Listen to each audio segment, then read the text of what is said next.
नमस्कार। स्याही की सृष्टि में आपका स्वागत है। आज जो कहानी सुनाने जा रही हूँ उसका नाम है 16 दूनी 8। सुनहरे रंग की रेशमी लाल बॉर्डर वाली साड़ी पहनकर बिमला ने घर में प्रवेश किया। आंगन में महिला संगीत का कार्यक्रम चल रहा था। सबकी निगाहें उसके श्रृंगार और परिधान को तौल रही थी। बिल्कुल लक्ष्मी की मूरत लग रही थी वो। सरोज की खास सहेली है। बैठने को हुई तो सामने से आती बबली को देखकर उठ खड़ी हुई।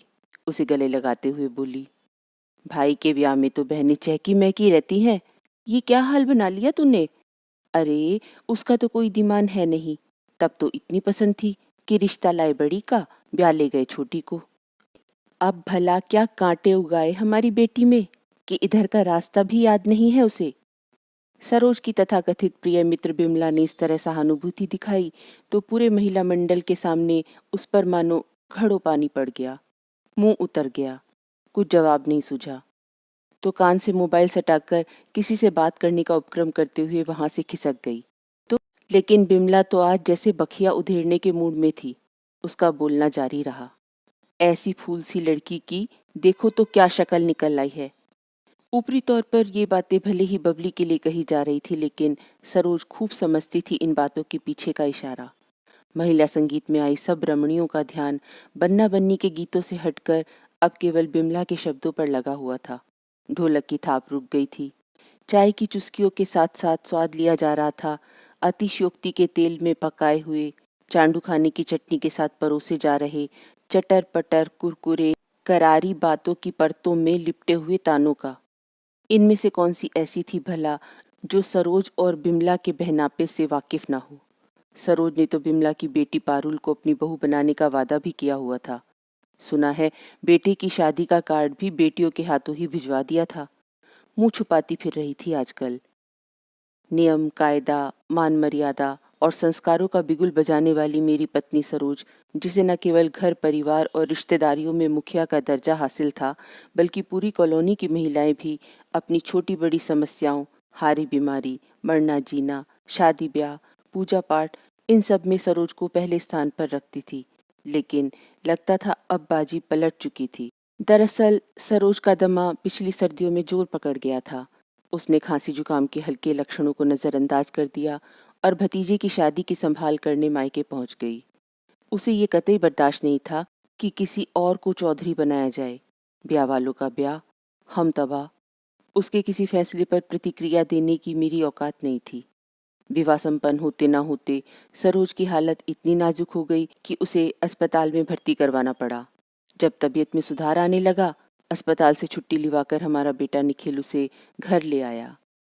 कहने को मैं शिक्षक हूँ, लेकिन किताबों से बाहर की दुनिया की कोई व्यवहारिक समझ ना हो सकना भी सरोज की निरंकुशता को बढ़ावा देने की वजह बना हुआ था। खैर, निखिल अपनी माँ का अच्छे से ख्याल रख रहा था। 2 दिनों बाद ही उसका नियुक्ति पत्र मिल गया। हम सब की खुशी का ठिकाना नहीं था। आखिर गृहस्थी के सब खर्चों में से काट छाट करके बेटे को ऊंची डिग्री दिलवाई थी। मोटी रकम से अथॉरिटी में बैठे लोगों की जेबें गरम करने के बाद बेटे के सुनहरे भविष्य की कल्पना को साकार रूप में देख पा रहे थे।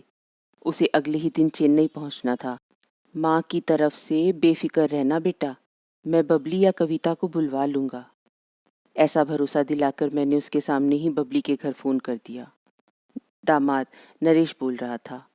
सरोज की तबीयत के बारे में पूछने को यूं भी दोनों बेटियों और दामादों के फोन बीच बीच में आते रहे थे। मम्मी की तबीयत कैसी है? उसने पूछा। अभी पूरी तरह ठीक नहीं है, लेकिन पहले से अच्छी है। निखिल की नौकरी लग गई है, कल ही चेन्नई के लिए निकल जाएगा। ये तो बहुत अच्छी खबर है, बबली को भी सुनाता हूँ। कहते हुए उसने फोन बबली को थमा दिया। बबली, घर आजा बेटा। अभी भाई से भी मिल लेना, कुछ दिन यहाँ रह लेना अपनी माँ के पास। उसने हामी भर दी तो निश्चिंत होकर मैंने फोन रख दिया। सरोज, जो रसोई से कुछ मीठा लाने गई हुई थी, फोनिक बातें सुनकर बाहर आई और मुझ पर बरस पड़ी। तुम्हें बहुत आफत पड़ी रहती है, जरा सलाह मशविरा भी कर लिया करो कभी। घर में ही तो मर रही थी मैं, क्या जरूरत थी अभी से ढिंडोरा पीटने की। गांव बसा नहीं, मंगते पहले आ जाएंगे। मैंने तो खुशी में, फिर वो यहाँ आएगी तब भी तो जानेगी, मैं खिसियाकर बोला। नहीं, मैं कविता को बुलवा लूंगी। वो छड़ी जान है, ज्यादा अच्छे से समझती भी है। बबली के साथ उसके बच्चे भी आएंगे। सारा दिन अपने बच्चों की चाय चाय माए माए में ही लगी रहेगी। मेरा क्या करेगी भला? हर टाइम का दूध और दवाइयों का खर्चा अलग से। पोते से मिलने को कभी दादी का कलेजा छटपटाएगा, कभी उनका बाप आ धमकेगा। एक ही शहर में रहना बड़ी मुसीबत है। शूशु पॉटी की स्मेल, ना फर्श बचेगा ना बिस्तर। ना बाबा ना, उसे तो मना ही कर दो। मम्मी, जीजा जी ने फोन रिसीव किया था। पापा कह चुके हैं, अब क्या बोलकर बबली को यहाँ आने से रोकेंगे? कह दो मेड का इंतजाम हो गया है। मेड? हम क्या बबली को मेड बनाकर बुला रहे थे? ये विचार शब्द बनकर मेरी जुबान तक आता उससे पहले ही कविता का फोन आ गया। शायद दोनों बहनों की बात हो चुकी थी। प्रणाम दीदी। निखिल चहककर कविता से बधाई स्वीकार कर रहा था। पत्नी के बाद इस घर में अगर किसी को सम्मान हासिल है तो वो मेरी बड़ी बेटी कविता है। दोनों बेटियों के सम्मान में जमीन आसमान का अंतर है। सरोज की ही तरह विधाता ने भी दोनों बेटियों में ममता बांटने में कसर की थी। बड़ी को बुद्धिमती बनाया, छोटी को रूपमती। 16 आने सच कहा था विमला ने। कविता का सांवला रंग और मोटा चश्मा उसके ब्याह के आड़े आता रहा था। तभी तो पहली नजर में बबली भाग गई थी ससुराल वालों को। सरोज ने भी बहती गंगा में हाथ धो लिए। अगर बिना दान दहेज के काम बन रहा है तो बड़ी क्या छोटी क्या, निपटाना तो दोनों को ही है। चट मंगनी पट ब्याह। शहर के शहर में कहीं ससुराल वालों तक बबली की बीमारी की बात ना पहुंच जाए, क्योंकि उन तक तो केवल इतनी ही बात पहुंचाई गई थी। लड़की ऐसा खाना बनाती है कि 5 स्टार होटल का खाना भी फेल है जी। शादी के समय भी उसे दवाइयां देकर विदा किया गया था। सब कुछ ठीक चल रहा था। इसे प्रभु की विशेष अनुकंपा कहूं तो गलत नहीं होगा। शादी के पहले साल में ही वो जुड़वा बेटों को जन्म देकर घर भर की दुलारी बन गई। आदि और शिवाय, हर प्रकार से स्वस्थ बच्चे। इधर कविता ने भी अपने साथ पढ़ने वाले संजय को अपने जीवन साथी के रूप में चुन लिया। जब माँ को बताया तो सरोज को तो मानो घट में राम मिल गए। इसकी वजह केवल अपनी लाडो की खुशी ही नहीं थी, बल्कि संजय की पारिवारिक पृष्ठभूमि भी थी। संजय शहर के बहुत बड़े बिजनेसमैन का बेटा है, तीनों भाइयों में सबसे बड़ा। पिता की उम्र हो चुकी थी, इसलिए संजय पढ़ाई के साथ साथ बीते कुछ सालों से अपनी फैक्ट्री का काम भी संभाल रहा था। खुद का कोठीनुमा मकान, लाखों की कमाई और शहर में अच्छा खासा रुतबा। हम भी ढूंढने जाते तो ऐसा दामाद कभी नहीं ढूंढ सकते थे। संजय ने कविता को कदाचित उसकी विलक्षण बुद्धि के कारण ही प्रेम किया था। शादी के बाद कविता भी संजय के साथ फैक्ट्री के कामों को साझा कर रही थी। बही खाते देख रही थी। जल्दी ही सब कुछ उसके नियंत्रण में था, बिल्कुल अपनी माँ की तरह, या कि उससे भी 4 कदम आगे। इस बात में कोई लाग लपेट नहीं कि निखिल की नौकरी के लिए अफसरों का पेट भरने को कविता ने संजय के पैसों से काफी मदद की थी, वरना रिटायरमेंट के नजदीकी दौर में चल रही नौकरी से मैं क्या ही कर सकता था। पूरी जिंदगी पाई पाई जोड़ी हुई कमाई से सिर ढकने के लिए छत कर सका था, ये क्या कम बड़ी बात थी। कविता से बात करके निखिल ने फोन माँ को पकड़ा दिया। वो अपने कपड़े और जरूरी चीजें बैग में जमा रहा था और मैं अपनी उपस्थिति को हाशिए पर रखने के लिए एक कोने में अखबार को ढाल बनाए बैठा था। तुमने अभी तक बबली को फोन नहीं किया क्या? सरोज की बात पूरी भी नहीं हुई थी कि नरेश और बबली बच्चों के साथ हाजिर थे। ऐसा लगा जैसे तैयार ही बैठे थे। बस उतना ही समय लगा था जितना दोनों घरों के बीच की दूरी को तय करने में लग सकता था। आ गए थे तो स्वागत करना लाजमी था, आखिर दामाद है वो, फिर चाहे कुछ कमाता हो या नहीं। पिता की बनाई जमीन जायदाद का अकेला मालिक है, किराया ही खूब आ जाता है, कुछ करने की जरूरत ही नहीं, यह कहकर रिश्ता तय कर लिया था। हम भी कहाँ मीन मेक निकालने की स्थिति में थे, हमारा भी तो सिक्का खोटा ही था। खैर, वे सोते हुए बच्चों को ही लेते आए थे। बबली रसोई में उनके लिए फीडर भरने चली गई। नरेश के साथ थोड़ी देर बातें करके निखिल अपने फोन पर कुछ टाइप करते करते बाहर निकल गया और थोड़ी देर में कविता और संजय के साथ वापस दाखिल हुआ। निखिल की नियुक्ति के समाचार से सब बहुत खुश थे। तय हो गया कि उसे एयरपोर्ट तक संजय अपनी गाड़ी में छोड़ देंगे। वैसे भी जब तब उनकी गाड़ी का प्रयोग हमारे लिए होता ही रहा था। समय की फितरत है बहना। वो बह रहा था। चेन्नई गए हुए निखिल को 2 महीने से ज्यादा हो गए थे। फोन पर होने वाली रूटीन बातों के दौरान एक दिन कोई अनजानी आवाज भी उधर से खनकी तो सरोज के कान चौकन्ने हो गए। उसने निखिल से पूछताछ शुरू कर दी। ये किस्सा उस दौर का है जब केवल बटन वाले मोबाइल ही प्रचलन में थे, इसलिए अपरिचित शख्स की सूरत देख पाने की कोई युक्ति नहीं थी। सरोज ने लड़की से बात करवाने के लिए निखिल पर दबाव बनाया। उसने जल्दी ही हथियार डाल दिए और शर्मिला के बारे में सब कुछ माँ को बता दिया कि वे दोनों केवल फ्लैट का किराया ही शेयर नहीं करते बल्कि जिंदगी भी साथ में गुजारना चाहते हैं। अपने इकलौते और कमाऊ श्रवण कुमार पर किसी और का आधिपत्य। हालांकि सरोज को ये बिल्कुल मंजूर नहीं था, फिर भी स्वीकृति देने में ही बड़प्पन था। ब्याह तय करने के लिए लड़की और उसके परिवार वालों से मिलना चाहती हूँ, ये कहकर फोन रख दिया। भीतर ही भीतर पराजय सुलग रही थी। संजोग बलवान। बात को मन के भीतर कौन सी कोठरी के कितने तालों के कवच में रखना है सरोज खूब जानती थी। अंतर मंथन लगातार चल रहा था। बीपी में उतार चढ़ाव के चलते उसकी हालत फिर खराब रहने लगी। सरोज दवाइयों और इन्हेलर के सहारे थी। सारा सारा दिन बस पड़ी ही रहती। इस बार कविता को बुलाने के लिए मैंने फोन किया। उसकी सास ने भेजने से मना कर दिया क्योंकि कविता उम्मीद से थी। फिर से बबली ही माँ का सहारा बनी। हालांकि इस बार उसके पति को उसका यहाँ आना कुछ मंजूर नहीं था। उसका कहना था, बच्चों के बिना हमारा घर सूना हो जाता है। जबकि सरोज का ये मानना था, निखिल का रिश्ता तय करने में उसकी मंजूरी नहीं ली गई ना, इसी से मुंह फुला रखा है। जो भी हो, बबली सारा सारा दिन घर के कामों में लगी रहती। उसका पति और सास भी बच्चों से मिलने हफ्ते में 2-3 चक्कर लगा ही जाते थे। निखिल के ब्याह के दिन नजदीक आ रहे थे। तैयारियां जोरों पर थी। कुछ दिनों से बबली के बनाए खाने में वो स्वाद नहीं था। कपड़े धोने सुखाने से लेकर बर्तन में बिम लगा रह जाना और कमरे में जहां तहां उसके बच्चों के जूते मोजे या फीडर पड़े रह जाना, उसके हर काम में गड़बड़ी हो रही थी, जैसे वो अपने आपे में ही नहीं थी। रात को सोते सोते डर जाती और जोर जोर से रोना शुरू कर देती। उस रोज भी नरेश और उसकी माँ घर पर आए हुए थे।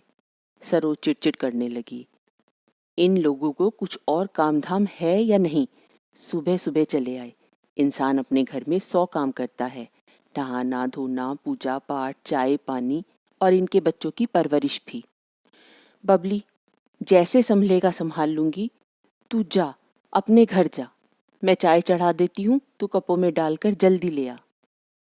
बबली ठहरी चाबी की गुड़िया बच्चों को नहलाने के लिए बाथरूम में ले गई। टब में बैठाकर एक एक करके उनके कपड़े उतारने लगी। फिर ध्यान आया, चाय ज्यादा पककर काली हो जाएगी, पहले चाय दे आती हूँ। सो रसोई में पहुंच गई। नरेश बार बार ससुराल चला आता था, अपने बीवी बच्चों के मुंह में बंधा हुआ। अपनी पत्नी से अकेले में बात करने का शायद ये सही मौका है, सोचकर वो बाथरूम तक जा पहुंचा। समधनी बातों में लगी हुई थी। बबली रसोई में चाय छान रही थी और मैं सब्जी मंडी से घर को लौट रहा था।